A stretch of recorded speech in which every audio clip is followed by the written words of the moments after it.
Frères et sœurs dans le Seigneur,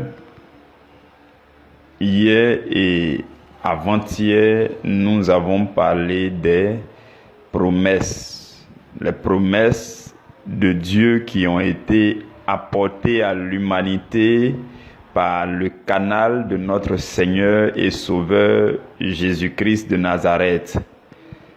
Et hier, nous avons dit que ce qui nous permet de saisir ces promesses, c'est la manifestation d'une autorité qui vient de Dieu et qu'on appelle l'autorité de la foi.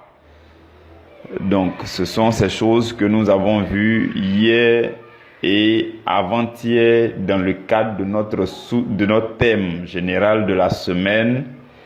Et ce thème, c'est dans la doctrine de Christ, la puissance de la foi, c'est l'amour divin. Dans la doctrine de Christ, la puissance de la foi, c'est l'amour divin. Vous allez remarquer que hier, avant-hier et même aujourd'hui, nous parlons de la foi pour l'instant. Nous n'avons pas encore touché la partie amour divin dans ce grand thème de la semaine. Donc, aujourd'hui, nous sommes le mercredi 21 octobre 2020 et notre sous-thème c'est « Nous devons nous assurer que les choses qu'on demande font partie des promesses de Dieu ». Nous devons nous assurer que les choses qu'on demande à Dieu font partie des promesses de Dieu. Nous allons ensemble lire 1 Jean chapitre 5, versets 14 à 15. Je lis la parole du Seigneur. Nous avons auprès de lui cette assurance que si nous demandons quelque chose selon sa volonté, il nous écoute. Et si nous savons qu'il nous écoute, quoi que ce soit que nous demandions, nous savons que nous possédons la chose que nous lui avons demandée. Parole du Seigneur, nous rendons grâce à Dieu. Seigneur mon Dieu, Seigneur mon roi, Seigneur mon créateur, Seigneur ma vie, Seigneur ma protection, nous te bénissons en cette heure, en cette toute première heure de cette journée nouvelle. Seigneur, mes frères, mes sœurs et moi, sur cette plateforme, sommes encore là, à tes pieds, dans ta présence, pour profiter, Seigneur, de tes bienfaits.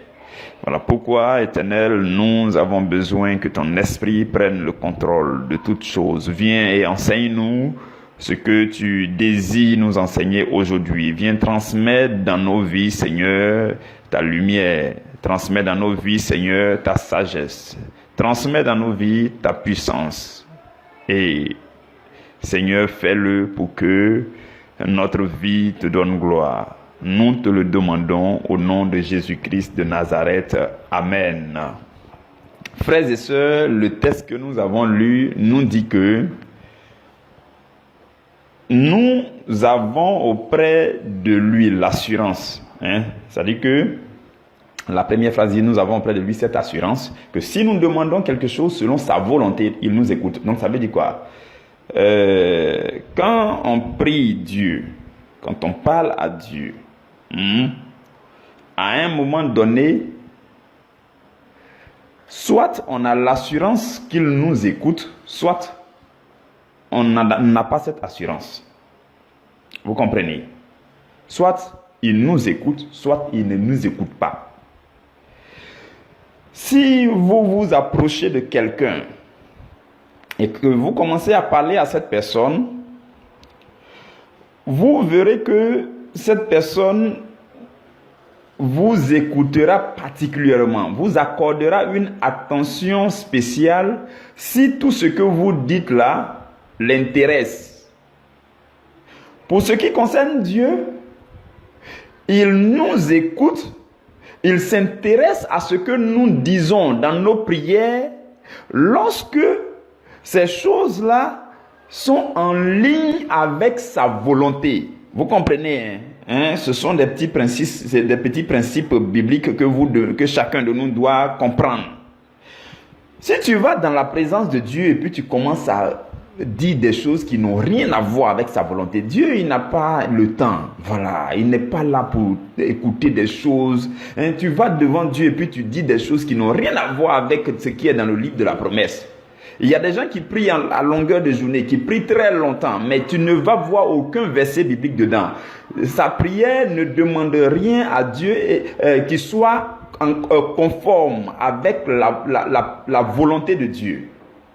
Et c'est ce que l'apôtre Jean nous dit. L'apôtre Jean dit, ce qui fait que vous et moi, nous serons sûrs que Dieu nous écoute, c'est si nous lui parlons sur la base de sa volonté.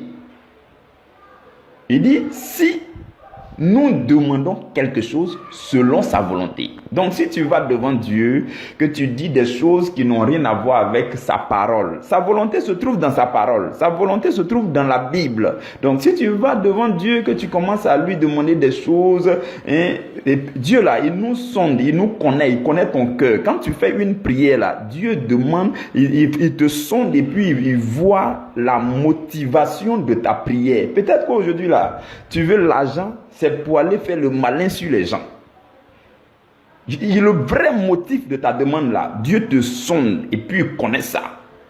Et puis il se rend compte que, en fait, ça n'a rien à voir avec sa volonté. Vous comprenez?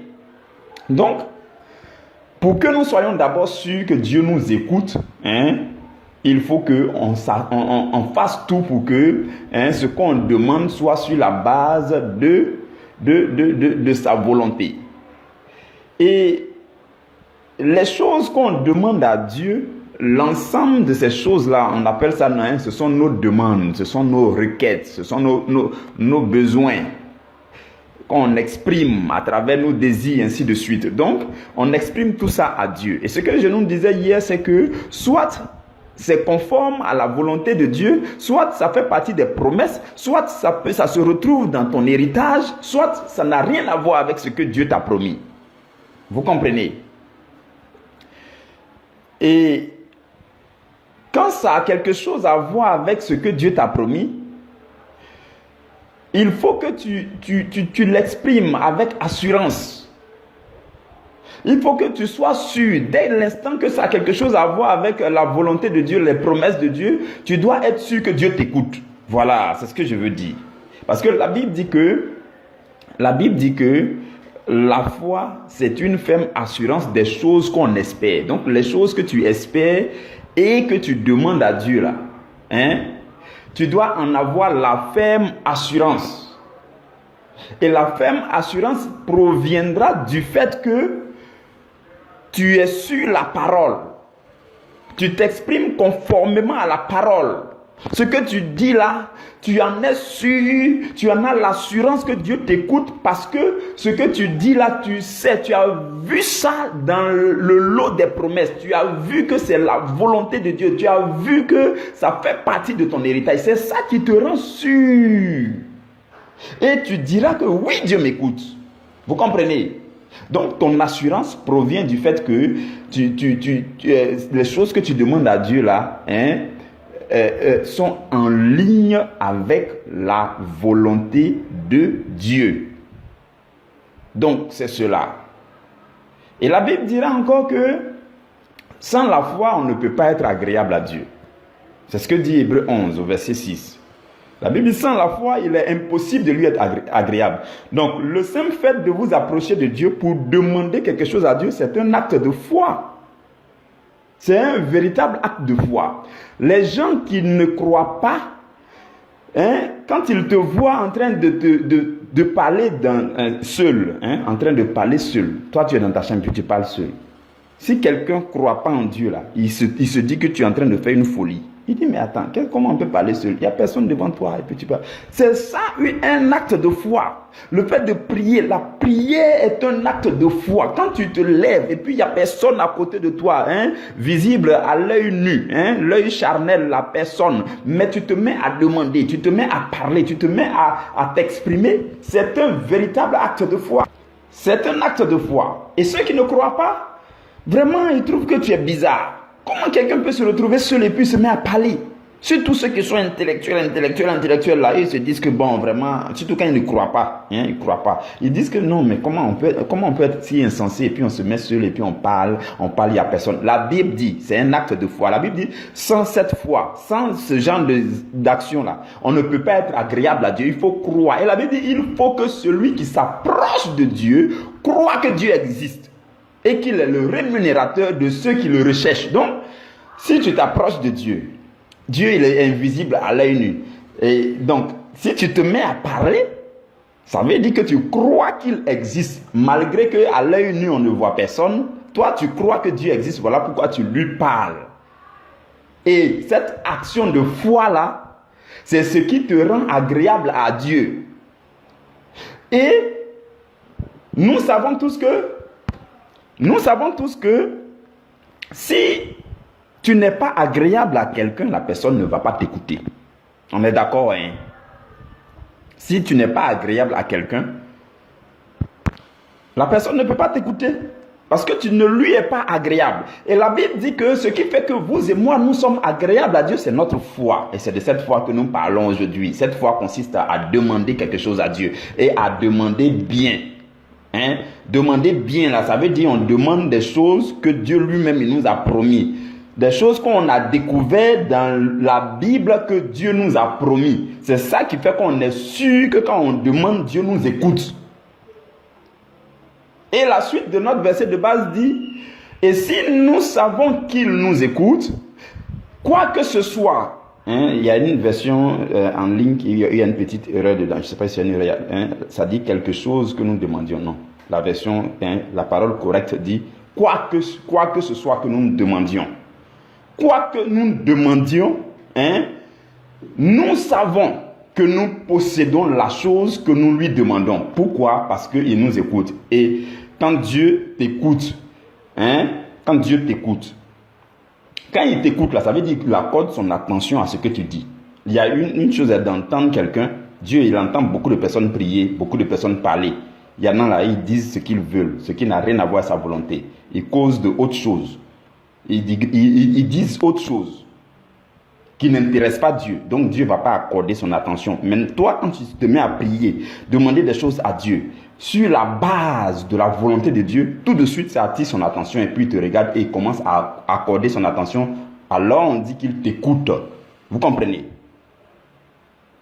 Voilà pourquoi on doit tout faire pour que ce qu'on demande à Dieu soit soutenu par au moins un verset biblique. Ce que tu demandes à Dieu là, ça doit être soutenu par au moins un verset biblique qui te donne l'assurance que vraiment Dieu va t'écouter parce que ça fait partie des promesses, des choses qu'il m'a promises. Voici, ça fait partie des préalables d'une prière de demande. Tu dois être sûr que vraiment, quand tu vas dire là, Dieu même, ça va attirer son attention. Il va dire, voilà, j'attendais depuis longtemps que ma fille demande. Et voilà qu'elle est en train de demander. Ce qu'elle est en train de demander fait partie de son héritage. Et il dit, les anges, déployez-vous, allez-y lui donner, ainsi de suite. C'est comme ça. Mais il faut que tu t'assures que tu demandes selon la volonté de Dieu. Donc, vous comprenez. Et la Bible dit encore dans Matthieu chapitre 7, la Bible dit que Dieu là, quand on lui demande les bonnes choses, il donne. Donc, qu'est-ce que ça veut dire? Il y a des fois on demande, et ce qu'on demande, ce n'est pas une bonne chose. Nous, là, dans notre petit discernement humain ici, là, on pense que ce qu'on demande, là, c'est bon pour nous. Mais Dieu trouve que, en plus, on ne tient pas compte de l'aspect temps. Quelque chose que tu demandes à Dieu, là, ça peut ne pas être bon pour toi aujourd'hui, cette année. Mais Dieu a mis ça dans ton héritage pour que tu reçoives ça dans 1 an, dans 2 ans.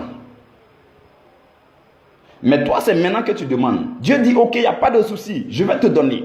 On est en train de faire le colis pour t'envoyer ça. Parce que ça fait partie de ton héritage. Et pendant que les gens ils sont en train de faire le colis, toi, tu désespères. Tu baisses les bras. 2 ans seulement. La Bible dit que devant Dieu, là, 1 heure seulement, c'est comme 1 an. Donc, toi, 2 ans, tu es en train de passer là, devant les yeux du Seigneur, c'est 2 heures seulement. Donc, pendant que les gens ils sont en train de se bouger pour faire le colis, tu as désespéré. Au bout de 3 mois seulement, toi, tu n'espères plus, c'est fini. Tu as baissé les bras. Tu as oublié, tu dis, oh Dieu, même là, quand tu fais ça net, les anges aussi perdent les forces, ainsi de suite. Voilà pourquoi il faut tenir compte de l'aspect temps. Dieu a mis des choses dans ton héritage. Dès que tu demandes, il va te donner. Maintenant, si tu demandes, ce qui arrive, c'est que, ce qui arrive et qui est merveilleux, c'est que ceux qui se connectent à ce qu'on appelle le chronos, quand ils demandent, ils savent à quel moment demander. Et dès qu'ils demandent, ils reçoivent en même temps. Et on dit, voici. Mais en fait, ils n'ont rien fait de différent par rapport à toi. Seulement que toi, tu as demandé au mauvais moment. Ça ne veut pas dire que Dieu ne va pas t'exaucer. Le jour où tu demandes ce dont tu as besoin le même jour, ce que Dieu a prévu le même jour, tu vas recevoir aussi à l'instant. Mais ce que tu as demandé que tu n'as pas encore reçu, ça ne veut pas dire que tu ne vas pas recevoir. Ils sont en train d'envoyer le colis. Il ne faut pas que tu vas désespérer. Parce que ça fait partie de ton héritage. Et même si ça met 1 an, 2 ans, 3 ans, devant le Seigneur là, c'est quelques minutes. Donc il faut continuer à attendre tout simplement. Tu n'as pas à désespérer. Vous comprenez? Donc, ce que tu demandes à Dieu, tant que c'est une bonne chose, il te donne. Dans Matthieu 7 au verset 11, Jésus dit, si donc, méchants comme vous l'êtes, vous les hommes là, si vous qui êtes si méchants, vous savez donner de bonnes choses à vos enfants, à combien plus forte raison votre Père qui est dans les cieux donnera-t-il de bonnes choses à ceux qui les lui demandent? Ça veut dire qu'il y a des bonnes choses et il y a des mauvaises choses. Vous comprenez? Donc ton premier travail à faire, c'est de t'assurer, de trier tes demandes. Il faut t'assurer que ce que tu demandes là, c'est bon. Ça, c'est la première chose à faire. Donc, tout ce que tu as à demander à Dieu dans tes prières ou bien que tu demandes à Dieu jusqu'à présent là, regarde parmi tout cela, essaie de sonder les Écritures et puis tu fais le premier tri pour enlever ce qui n'est pas bon. Parce que ce qui n'est pas bon là, Dieu ne va pas te donner. Toi-même, homme que tu es là, quand ton enfant demande ce qui n'est pas bon, tu ne lui donnes pas. Dieu t'aime suffisamment. Il ne peut pas te donner ce qui n'est pas bon. Donc fais ce premier tri là, et puis tu enlèves ce qui n'est pas bon. Vous comprenez? C'est la première chose à faire. Si tu demandes quelque chose à Dieu qui n'est pas bon pour toi, Dieu ne va pas te donner. Donc il faut sonder ton cœur pour voir les motifs réels de tes demandes. Les motifs réels de ce que tu demandes à Dieu. La Bible dit, vous demandez et vous n'obtenez pas parce que vous demandez mal. Parce que vous demandez pour satisfaire vos besoins, vos désirs charnels. Et en fait, c'est le motif réel dans votre cœur. Quand Dieu voit ce motif, Dieu dit, ça, ce n'est pas bon pour mon fils, ce n'est pas bon pour ma fille. Et Dieu dit, ne lui donnez pas ça parce que je l'aime trop. Et toi, tu murmures pour dire, oh, Dieu ne m'a pas donné parce qu'il ne m'aime pas. Dieu t'aime. Il t'a toujours aimé. Vous comprenez? Donc, la première chose que tu as fait, c'est de t'assurer que tu demandes les bonnes choses. Parce que tant qu'on demande les bonnes choses, on reçoit. Jésus a dit, il dit, à combien plus forte raison votre Père qui est dans les cieux donnera-t-il de bonnes choses à ceux qui les lui demandent? Donc les bonnes choses, tu dois trier, tu dois t'assurer que c'est les bonnes choses. Souvent tu demandes des choses à Dieu, si tu t'assois bien, que tu demandes, que tu sonnes bien ton cœur là, le motif n'est pas bon. Ce n'est pas bon, c'est juste pour te faire voir que tu as demandé ça. Oui, parce que tout le monde fait, je veux faire. Parce que j'ai vu ça chez ma voisine, je veux faire. C'est ça le motif réel. Dieu te dit, je vais faire ça pour toi, mais ce n'est pas maintenant. Parce que, si c'est parce que tu as vu chez quelqu'un, c'est l'envie qui te pousse à faire. C'est peut-être la jalousie, ainsi de suite. Donc Dieu te dit, je ne vais pas te donner maintenant. Donc chacun doit sonder son cœur pour découvrir le motif réel de cette demande. Ce que tu demandes à Dieu là, il faut que tu t'assures que ça fait partie de ton lot d'héritage et que c'est bon pour toi en ce moment précis. Ça, c'est le premier tri à faire. Donc, quand tu finis de trier, que tu enlèves les choses que toi-même, en âme et conscience, tu sais que ce n'est pas bon pour toi et que les motifs ne sont pas purs. Là. Quand tu enlèves tout ça, il va rester les bonnes choses. Et Jésus dit que le Père qui est dans les cieux, il donne toujours les bonnes choses. Maintenant, les bonnes choses là, il y en a que le Père a prévu donner cette année. Il y en a qui va donner l'année prochaine. Il y en a qui va donner l'année prochaine. Il y en a qui va donner. Le Père a étalé ces bonnes choses-là, tout son héritage pour toi là, toutes ces promesses-là, il a étalé ça sur les années. Maintenant, toi, tu es là, et puis dans tes balades ou bien ainsi de suite, tes yeux tombent sur ce qui est chez le voisin. Ce qui est chez le voisin là, Dieu a prévu donner ça au voisin l'année dernière. Voilà pourquoi le voisin a ça. Mais Dieu a prévu aussi ça dans ton héritage. Mais lui, il a prévu te donner ça dans 2 ans. Maintenant, si tu te mets à demander aujourd'hui parce que tu as vu chez le voisin, c'est une bonne chose. Hein? Mais ce n'est pas aujourd'hui que tu vas recevoir ça. Donc, tu as bien fait de demander. Il ne faut pas te presser pour recevoir. Faut pas, tu vas aller bousculer Dieu pour dire, oh, il faut me donner aujourd'hui. Dieu là, il sait le bon temps aussi. La Bible dit il fait chaque chose bonne en son temps. Donc ça veut dire que même les bonnes choses dont Jésus parle là, chaque bonne chose a son temps. Comprenez ces choses, mes frères et mes sœurs, pour que vous puissiez comprendre comment Dieu fonctionne, pour être à l'aise avec Dieu, pour ne pas être frustré pour rien. Souvent les gens sont frustrés pour rien. Non, j'ai demandé à Dieu, il ne m'a pas encore donné. Dieu va te donner parce que c'est bon. Et il a prévu ça dans l'héritage, mais le moment n'est pas encore arrivé. Donc calme-toi. Demande autre chose dont tu as besoin maintenant. Vous comprenez? Comprenez ces choses, hein? Ces petits détails-là sont importants pour le chrétien, pour ne pas qu'il soit blessé dans son amour propre. Vous comprenez? Pour ne pas que vous dites non, j'aime Dieu, mais voilà, Dieu m'a rien donné, ainsi de suite. Comprenez ces choses. Donc, dans le lot des bonnes choses, il y a les bonnes choses que Dieu a prévues cette année. Maintenant, ce qui se passe et qui est malheureux, c'est que les bonnes choses que Dieu a prévues cette année-là, si tu n'as pas demandé là, tu as loupé il faut demander. Voilà pourquoi il faut demeurer dans la présence du Seigneur pour qu'au moment venu, ce que Dieu a prévu pour toi, tu puisses saisir ça, tu puisses arracher. Ce qui est triste et malheureux, c'est quand le moment arrive et que Dieu même est pressé de te donner ça, mais tu es ailleurs. Tu es en train de te promener dehors. Tu es dans la musique, la boisson, l'alcool, les boîtes de nuit. Ce moment qui est arrivé là, Dieu a prévu te donner quelque chose que lui-même il a prévu. Il suffit que tu demandes. Lève la main seulement, demande. Hein? Si tu étais connecté constamment au Seigneur et que tu en ce moment-là, tu allais avoir la révélation. Dès que tu lèves les mains, Dieu t'envoie ça. Mais tu n'es pas dans la position de réception. Tu es en train de te balader. Tu te promènes. Tu es hors de la présence du Seigneur. Donc, c'est ça, cette situation qui est triste. C'est surtout ça qui est triste.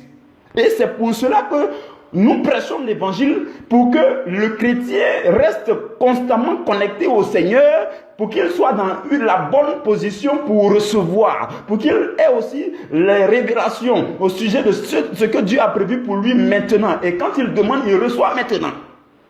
Donc vous comprenez, c'est vraiment triste que Dieu ait prévu pour toi. Cette année-là, il y a un certain paquet que Dieu a prévu pour toi.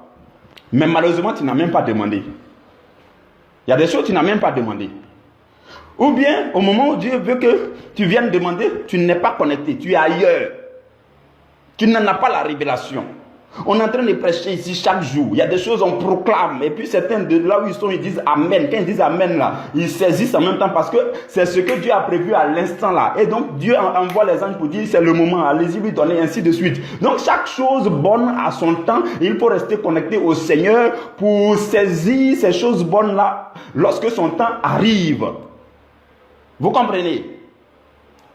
C'est ça. C'est comme ça qu'il faut voir les choses. Donc, les choses bonnes, l'ensemble des choses bonnes ont été étalées par Dieu parce que Dieu fait chaque chose bonne en son temps. Et toutes choses bonnes là que vous demandez à Dieu, je vous le dis, comme tout ce qui est bon, quand vous demandez à Dieu, il vous donne. Il a déjà prévu. Malheureusement, bon, ce que tu as demandé là, c'est peut-être dans 3 ans. C'est pour ça que tu es frustré. Sinon, dès que tu demandes à Dieu, il faut garder ta position. Une chose est d'avoir la foi pour demander. Une autre chose est de garder la foi. Quand vous lisez la Bible parle de garder la foi. Garder la foi te permet de garder aussi la position de réception. Et tu attends l'exaucement. Donc, ce que tu as demandé là, forcément Dieu va envoyer. Donc, il faut rester serein. Et puis, ce qui doit faire ton assurance, ce qui va faire que tu dois rester serein, c'est que ça là seulement là, toi tu as vu que c'est la volonté de Dieu pour toi. Dieu là, ça là seulement tu as découvert que Dieu, si Dieu a dit que tu ne devais pas te marier là, hein, tu t'avais déjà envoyé quelque part au couvent, hein, Mais où tu es là, tu sais que toutes les conditions sont réunies pour que tu te maries. Donc, tu as quoi à t'inquiéter? Tu as déjà demandé à Dieu. Tu dois demeurer dans l'assurance parce que, de un, ça fait partie des promesses de Dieu pour toi. Tu en as l'assurance. Et donc, Dieu t'écoute. Et la Bible dit, quoi que ce soit que nous demandons, donc, sur la base de sa volonté, dès l'instant qu'il nous écoute, nous savons aussi que nous possédons la chose. Maintenant, est-ce que c'est cette année? Est-ce que c'est l'année prochaine? Est-ce que c'est l'année prochaine? Tu dois demeurer maintenant dans l'assurance et dans l'attente, dans la position où tu es toujours connecté au Seigneur. Il ne faut pas laisser pour aller te promener. Tu dois rester dans le Seigneur. Et au moment venu, tu saisis. Parce que 1 an, 2 ans, 3 ans, là, c'est quelques minutes devant Dieu. Les gens, ils sont en train de faire le colis. Donc, il ne faut pas te précipiter. Vous comprenez? C'est comme ça le chrétien doit voir. Dieu que nous adorons là, il est hors du temps. Le temps là, ce n'est pas affaire de Dieu. Dieu là, devant lui là, le temps n'existe pas. Donc quand tu dis j'ai fait 10 ans, il n'a pas obtenu ça, Dieu lui n'a pas compté ça. Parce que pour lui c'est quelques minutes. Il est hors du temps. Il faut comprendre Dieu comme ça pour que vous sachiez que même si vous avez demandé quelque chose il y a 20 ans, il faut toujours garder une petite portion de foi dans votre cœur parce que cette chose-là, Dieu vous l'accordera. Tant que vous avez gardé la foi, tant que vous n'avez pas perdu la foi, c'est ça qui est malheureux. Il ne faut pas perdre la foi. Voilà pourquoi il est souvent important de noter les petites révélations, les petites prières que vous faites à Dieu. C'est comme ça. Là, comme ça, au bout de 10 ans, quand vous allez obtenir, Dieu va vous rappeler que tu m'avais demandé ça telle année. Mais j'ai jugé bon de te donner ça cette année parce que je fais chaque chose bonne en son temps. Vous comprenez? C'est ça le chrétien. C'est ça le chrétien. Hein? C'est ça le chrétien. Parce que ce que Dieu cherche même déjà, premièrement, là, c'est ton cœur. Maintenant, toi, tu cherches beaucoup de choses. Dieu n'a qu'à te donner beaucoup de choses. Et puis toi, tu vas t'éloigner de lui. Il ne va pas te donner. Quand Dieu voit net que bénédiction qu'il va te donner là, ça va t'éloigner de lui là. Lui, il ne va pas te donner parce que ce n'est pas bon pour toi. Ça aussi, ça fait partie de la chose. Et qu'on doit comprendre. Dieu regarde. Ce que tu lui demandes là, il voit que c'est bon. Il dit, ok. Pour l'instant, elle n'est pas accrochée à moi. Si je lui donne maintenant, elle va s'éloigner de moi. Je ne veux pas perdre ma fille. Si je bénis, c'est pour que cette bénédiction ne soit pas accompagnée de chagrin. La Bible dit, ce sont les bénédictions de l'Éternel qui enrichissent et elles ne sont pas accompagnées de chagrin. Donc, Dieu, quand il veut te bénir là, il ne veut pas lui-même être chagriné. Il ne veut pas aussi que toi, tu te perdes. Donc, il calcule d'abord, quand il va te bénir, la dose de bénédiction qu'il va envoyer, et puis tu vas rester accroché à lui là. C'est ce qu'il envoie. Si il voit que en envoyant beaucoup plus, tu vas t'éloigner de lui, il y a des bénédictions qui écrasent. Voilà pourquoi Dieu prend le soin de te bénir en fonction de l'état de ton âme. La Bible dit que tu dois prospérer à tous égards comme prospère l'état de ton âme. C'est proportionnel, c'est équitable. Donc, la façon dont l'état de ton âme prospère, c'est comme ça que Dieu aussi te fait prospérer. Il te bénit. C'est en fonction de ça. Sinon, s'il te bénit plus là, on se connaît ici. Tu vas te jouer je sais pas quoi, et puis tu vas t'égarer. Donc Dieu, il fait tout ce qu'il fait là, c'est bon. Toi, il faut continuer à faire prospérer ton âme. Et quand ton âme va bien prospérer, Dieu va te bénir à ce degré-là. Parce qu'il est sûr que ça ne va pas tourner en chagrin pour lui. Vous comprenez ces choses, mes frères? Comprenez ça. Comprenez ça pour que vous compreniez la foi. Pour que vous compreniez. C'est ça. Et Jésus dit, Jésus ose dire que nous là, on a... Oh Jésus, franchement. Jésus, dans Jean chapitre 16 au verset 24, Jésus ose dire que jusqu'à présent, vous n'avez rien demandé à mon nom. Ah! Comment ça, nous, on n'a rien demandé entre nous? Il dit que toi, tu n'as rien demandé jusqu'à présent. Ça veut dire que soit les choses que tu as demandées là, ce n'étaient pas les bonnes choses. Soit les choses que tu as demandées là, ce n'était pas selon la volonté de Dieu. Soit les choses que tu as demandées là, ce n'est pas en leur temps que tu as demandé. Bon, en tout cas, on ne sait pas pourquoi, mais Jésus dit, il faut demander et vous recevrez. Il dit, demandez, vous recevrez, afin que votre joie soit parfaite. Parce que jusqu'à présent, vous n'avez rien demandé en mon nom. Le en mon nom là aussi compte. Quand tu demandes à Dieu, là, ce n'est pas au nom de qui tu demandes, mais c'est important que tu précises que c'est au nom de Jésus. Parce que, comme nous l'avons vu avant-hier, c'est par le canal de Jésus que toutes les promesses ont été envoyées sur la terre. Donc quand tu vas demander, tu dis c'est par le biais de Jésus, au nom de Jésus, dans le nom de Jésus que je demande. C'est comme ça. Tout ça, c'est très important.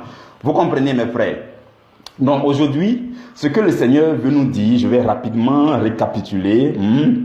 Je vais récapituler pour terminer. Ce que le Seigneur veut nous dire aujourd'hui, c'est que on doit s'assurer que quand on parle, ce qu'on dit là, ça l'intéresse, ça attire son attention. Quelque chose qui n'a rien à voir avec la volonté de Dieu, les promesses de Dieu, ce qui n'a rien à voir avec Dieu là. Quand tu dis, Dieu il entend mais il n'écoute pas. À partir du moment où il accorde son attention, c'est quand il voit que ce que tu dis là, c'est selon sa volonté. Voilà pourquoi le verset qu'on a lu dit, nous avons auprès de lui cette assurance que si nous demandons quelque chose selon sa volonté, alors il nous écoute. Donc pour qu'il t'écoute, il faut que tu demandes selon sa volonté. Vous comprenez? Maintenant, il arrive que tu demandes et tu ne reçois pas. Donc nous avons dit par la suite que dans tout ce que tu demandes là, il faut faire le premier tri. Sonde ton cœur. Regarde au fond de toi. Est-ce que c'est parce que tu voulais te faire voir que tu demandes telle chose à Dieu? Est-ce que c'est parce que tous tes camarades font que tu fais telle chose à Dieu? Est-ce que c'est selon la tendance actuelle que tu as demandé? La Bible dit ne vous conformez pas au siècle présent. Est-ce que c'est parce que tu veux te conformer au siècle présent que tu as demandé ce que tes copines demandent? C'est pourquoi, à cause des yeux des gens que tu as demandé, c'est quoi le motif réel? Dieu lui connaît. Mais toi, je te demande aujourd'hui de chercher à sonder ça et tu sauras pourquoi Dieu te donnera ou Dieu ne te donnera pas pour le moment. Donc le motif, quand le motif n'est pas pur, sache que ce n'est pas, peut-être c'est une bonne chose, mais ce n'est pas, maintenant Dieu va te donner. Voilà, il faut que le motif devienne pur d'abord. Maintenant, les bonnes choses, Jésus dit, tant que nous demandons des bonnes choses à Dieu, il va nous donner. Donc le reste, quand tu as fini de faire premier tri là, le reste, ça, ce sont des bonnes choses. Mais il faut savoir aussi que Dieu accorde les bonnes choses, chaque chose là, en son temps. La Bible dit, il fait toutes choses bonnes en son temps. Donc, ce que Dieu a voulu te donner, il a étalé toutes les promesses excellentes pour ta vie là. Il a étalé ça sur le nombre d'années que tu as à vivre sur la terre. Ce qu'il a prévu te donner dans 5 ans là, si tu demandes cette année, tu risques de ne pas avoir. Mais il ne faut pas perdre la foi. Il faut garder la foi. Il faut demeurer dans le Seigneur. Il faut continuer à être avec lui. Et même quand tu lui demandes quelque chose qui est bon là, il faut rester accroché pour que quand les anges vont descendre avec, souvenez-vous de Daniel, dans le livre de Daniel, la Bible dit que ce que Daniel a demandé à Dieu là, dès le premier jour, les anges ont commencé à venir avec. Et dans le deuxième ciel, les démons ont fait bloc. Les démons lui ont bloqué la route. Et il y a eu un combat là-bas. Daniel, qu'est-ce qu'il a fait? Il a gardé ce qu'on appelle la position. Il a gardé la foi dans la position d'exaucement. La position pour recevoir l'exaucement. Il était en jeûne jusqu'en sur 21 jours. Depuis le premier jour, il avait déjà été exaucé. Quand tu pries là, souvent depuis le premier jour, tu es déjà exaucé. Mais le temps que l'exaucement va mettre pour venir là, avant que ça arrive, tu as perdu la foi. C'est ça ton problème. Et je veux que tu arrêtes ça aujourd'hui. Il faut garder la foi jusqu'à la fin. Vous comprenez? Il faut garder la foi. Parce que peut-être tu as demandé au mauvais moment. Dieu a prévu de te donner ça dans 6 mois. Maintenant, toi, tu as été trop pressé pour demander parce que tu as vu ça chez ta copine. C'est pas grave. Mais, il faut attendre les 6 mois. Et durant les 6 mois, il faut demeurer dans le Seigneur, dans la présence du Seigneur, rester connecté au Seigneur pour être agréable au Seigneur. Parce que toutes bonnes choses, Dieu nous les accorde. Ça, c'est un principe. Vous devez marcher dessus. Toutes bonnes choses, selon la volonté de Dieu, qui sont dans l'héritage que Dieu m'a donné, dans les promesses, Dieu va me donner. Donc, le challenge, c'est à quel moment il va donner. Maintenant, ce qui fait que les gens ont des grands témoignages, c'est qu'il y a des gens là, ils sont connectés. Ils sont vraiment connectés. Ils sont tellement connectés à Dieu que quand le moment arrive d'avoir telle chose, ils ont la révélation, ils demandent, ils ont ça. Voilà pourquoi leurs témoignages sont grandioses. Ce n'est pas différent de pour toi. Toi qui as demandé il y a 3 mois là, garde seulement la foi, tu vas recevoir ça et puis ton témoignage sera aussi grandiose. Tout simplement. Dieu donne toujours les bonnes choses. Il donne toujours les bonnes choses à ses enfants. Et Jésus dit jusqu'à présent, on n'a rien demandé. Il faut demander. Demande, mais il faut demander les bonnes choses. Parce que ceux qui demandent et qui ne reçoivent pas, c'est parce qu'ils demandent mal. Et le motif de leur demande n'est pas souvent pur. Donc il faut bien demander. Il faut bien demander. C'est ça que nous avons vu aujourd'hui. Notre sous-thème, c'était « Nous devons nous assurer que les choses qu'on demande font partie des promesses de Dieu ». Que Dieu vous bénisse, que Dieu vous garde. Nous allons nous retrouver demain à la première heure Et notre sous-thème de demain, ça sera « Dans la doctrine de Christ, l'amour s'exprime par une admiration profonde des promesses de Dieu. » Que Dieu vous bénisse, que la main du Seigneur demeure sur vous et sur vos familles, au nom de Jésus-Christ. Amen.